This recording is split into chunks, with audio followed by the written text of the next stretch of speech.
આશીર્વાદ આપીશું મેળવીશું.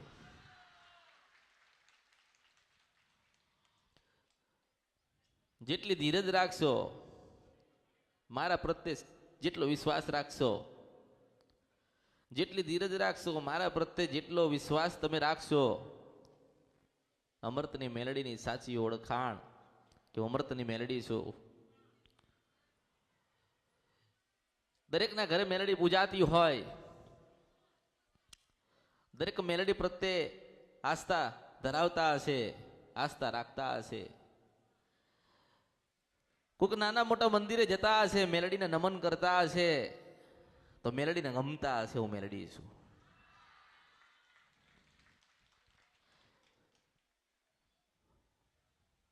તમારી કુળદેવીની ભક્તિ કરજો, ભરપૂર ભક્તિ કરજો. આજે તમે દુખી છો, તમારા જીવનમાં દુઃખ આયા છે, તો કોઈક દેવ રહી જતા હશે, કોઈક દેવનું કહેવાનું થતું હશે, તો કુળદેવીના જેટલા ઉપવાસ કરશો, કુળદેવીના જેટલા લાડ લડાવશો, કુળદેવીના ભક્તિમય બનશો, તો કુળદેવી તમારી રિહાઈ ગયેલી માતાને ગોતીને આવશે હું મેલડી છું. તમારી કોઈક મેલડી હોય ને રિહાઈ ગયેલી હોય તો તમારી કુળદેવી ખોડિયાલ જોઈશે. તમારી રિહાઈ ગયેલી કોઈક ચાવણ માતા હોય, એને રાજી કરવી હોય તો મેલડીની ભક્તિ જોઈશે. એક દેવ બીજા દેવને ભલામણ કરતું હશે, મને દીવો મળ્યો, મારી ભક્તિ થાય છે, કાલ તારી થશે. એક દેવની ભક્તિ કરો, 20 વર્ષ ભક્તિ કરો, 30 વર્ષ ભક્તિ કરો, ત્યારે એક વખત માતાજી આશીર્વાદ આપતા હોય છે. 50 વર્ષ ભક્તિ કરો, ત્યારે આપણી માં આપણું એક કામ કરતી હોય છે. તમારા પોતાનો અનુભવ. આજે કોઈ બાધાને માનતા માની કે માતાજી અમારું આટલું કાર્ય અટકી ગયું, તમે પૂર્ણ કરો તો અમે સુખડી ધરાઈશું, સુખડીનો પ્રસાદ અર્પણ કરીશું. એ સુખડી માટે નહીં, તમારો ભાવ જળવાઈ રહે ને એના માટે અમૃતની મેલડી તમારું એક નાનું મોટું કામ કરી જાઉં છું. સુખડી માટે નહીં. એમ તો તમે તમારી ખોડિયાલ કે કાળકા કે મેલડીને સુખડી અર્પણ કરતા હશો, એને કદાચ ના કર્યો, કંઈક ગુના થઈ ગયા હશે એટલે કદાચ નહીં કર્યું હોય. મારા ગુના કર્યા નથી તમે, એટલે એક ને 1000 કામ હું અમૃતની મેલડી તમારા કરું. જેવી રીતે નાનું બાળક હોય, નિર્દોષ હોય, નાનું બાળક હોય ને નિર્દોષ હોય, ગુના ના થયા હોય તો ભગવાન ગણાય, સ્વરૂપ ભગવાનનું ગણાય. તો એવી જ રીતે આજે તમે માતાજીના કંઈક ગુના કર્યા હોય તો અપરાધી કહેવાય. એટલે આપણી માતાજી બોલતા આપણે ગમે તેટલી અરજી કરીએ છીએ તો સાંભળતા નથી. તમારા વડીલો કદાચ તમારા માટે કંઈક ઘર મૂકીને ગયા હોય, કઈ મિલકત મૂકીને ગયા હોય, કોઈ સંપત્તિ મૂકીને ગયા હોય, તો મિલકતના ધણીના હકદાર તો તમે છો ને. તો પૂર્વજો કદાચ કોઈક શિકોતરને પૂજ્યા વગર ભગવાનના ઘેર ગયા તો જવાબદારી તમારી થાય હું મેલડી છું આ કળિયુગમાં. કોઈ ઘર એવું બાકી નથી કે શિકોતર ના હોય ને કોઈ ઘર બાકી એવું નથી કે કુળદેવી ના હોય. દરેકના ઘરે કાંઈક ને કાંઈક શિકોતર બેઠી હશે ને કાંઈક ને કાંઈક કુળદેવીના દીવા થતા હતા. આજે માનો કે નવું 20-25 વર્ષથી કોઈક બીજા દેવની ભક્તિ લાગી અને આપણે કુળદેવીથી અલગ થયા. દીવા 10 કરો પણ સાચો દીવો ઓલવાય નહીં ને, એનું ધ્યાન રાખીને કરજો હું મેલડી છું. 1000 મંદિરે જજો પણ આપણા ગામડે આપણે કુળદેવીને ખોટું લાગે ને કુળદેવી રહી ના જાય ને એવા મંદિરે જશો ને હું મેલડી છું. પહેલી પૂનમ ભરો તો આપણી કુળદેવીને ભરજો, પહેલો મંગળવાર કરો તો આપણી કુળદેવીનો કરજો.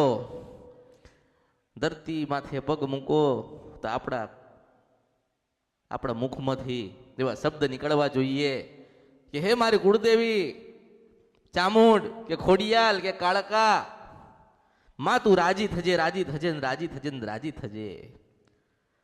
દિવસ પડ્યો, દિવસ થયો એટલે જીવનની શરૂઆત થશે. એ આખા દિવસ દરમિયાન તમારાથી ખોટું બોલાતું હશે, ખોટું સંભળાઈ ગયું હશે, ખોટું થઈ ગયું હશે. તમે હિસાબ નથી રાખ્યા. તમે તો એવા હિસાબ રાખ્યા કે 6 મહિનાથી માતાજીના સાનિધ્યમાં જઈએ છીએ. તમે એવા હિસાબ રાખ્યા. તમે એવા હિસાબ રાખો છો કે અમે આટલા ઉપવાસ કર્યા. તમે એવા હિસાબ રાખો છો કે અમે માતાજીની માનતાને બાધા રાખી છે. તમે એવા હિસાબ રાખ્યા કે અમે આટલી ભક્તિ કરીએ છીએ તોય દુખી છીએ. તમે એવા હિસાબ ના રાખ્યા કે આપણા પૂર્વજો કઈ ખોટું કરીને ગયા માતાજીનું એટલે આપણે દુખી થયા. એવા હિસાબ કોઈ રાખ્યા? તમારા પૂર્વજો 100 વીઘા જમીન મૂકીને ગયા. હવે કોની હતી એ તો ભગવાનને ખબર છે, પણ આજે તમે કદાચ જમીનના ધણી થઈને બેઠ્યા હોય ને તો તમારા વડીલો ભગવાનના ઘેર ગયા છે, માતાઓ નથી ગઈ. જે ભોગવ એ દીવો માગ. આજે તમે કદાચ મિલકત સંપત્તિ કે ઘર તમે તમારા પૂર્વજના લીધા હોય તો સાથે એક માતાજી આવશે, યાદ રાખજો. તિરસ્કાર ના કરતા, પ્રેમથી અપનાવજો. માતાજી દેખાતી નથી એટલે માતાજી પાસે તમે લડી શકશો? માતાજીને નડવું છે તો ગમે ત્યારે નડશે ને ગમે તે રૂપમાં નડશે. તમારથી કશું થશે? મનમાં શ્રદ્ધા અને વિશ્વાસ અને ભાવ પેદા કરો અને મનમાં નક્કી કરો કે અમારા વડીલો અમારી કુળદેવી મૂકીને ગયા છે તો અમે ભક્તિ કરીશું. અમારી દેવને અમારી માં અમારી કુળદેવીને લાગશે તો અમને જીવાડશે. અમને કુળદેવીને લાગશે કે મારી નાખવા છે તો મારી નાખશે.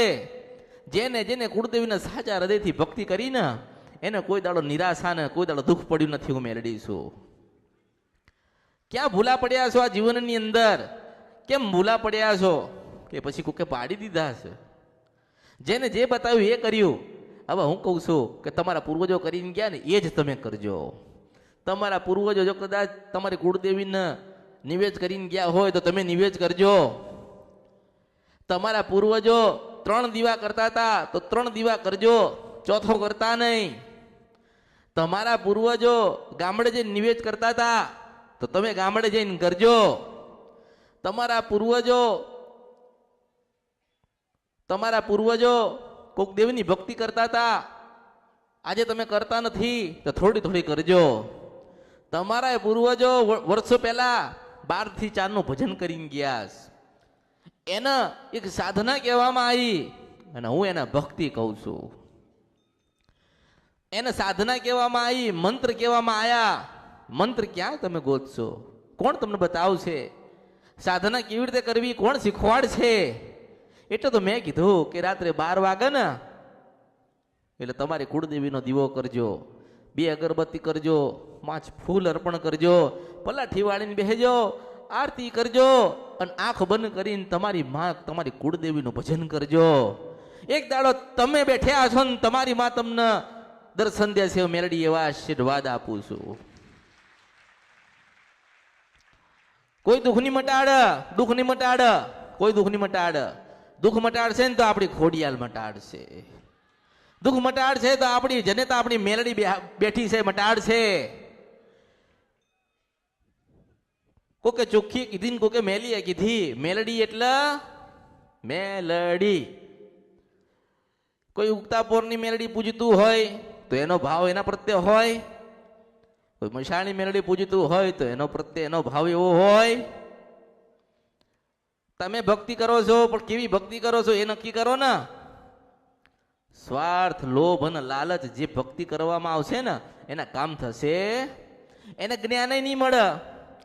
જો તમારે જ્ઞાની બનવું હોય ને જ્ઞાન લેવું હોય દેવગતિનું જ્ઞાન 1 થી 100 સુધી તો તમારી પૂર્વજોની બેઠેલી મેલડી છે ને એનો કોઈ દાડો નિરાશ ના કરતા. દુનિયામાંથી આમ થાય જેને જે કેવું એ કે મેલડીનું ભજન ઓછું ના થાય ને એ ધ્યાન રાખજો. તમારા પૂર્વજો કોઈક નાના નાના ગોખલામાં કોઈક નાના નાના શ્રીફળ મૂકીને ગયા હોય ને ખબર ના હોય ને તો કઈ જાણવાની જરૂર નથી. એને દીવો તો કરી શકશો ને. એને દીવો કરીને એને કહેજો કે માં આ ગોખલામાં કોણ બેઠેલું કોને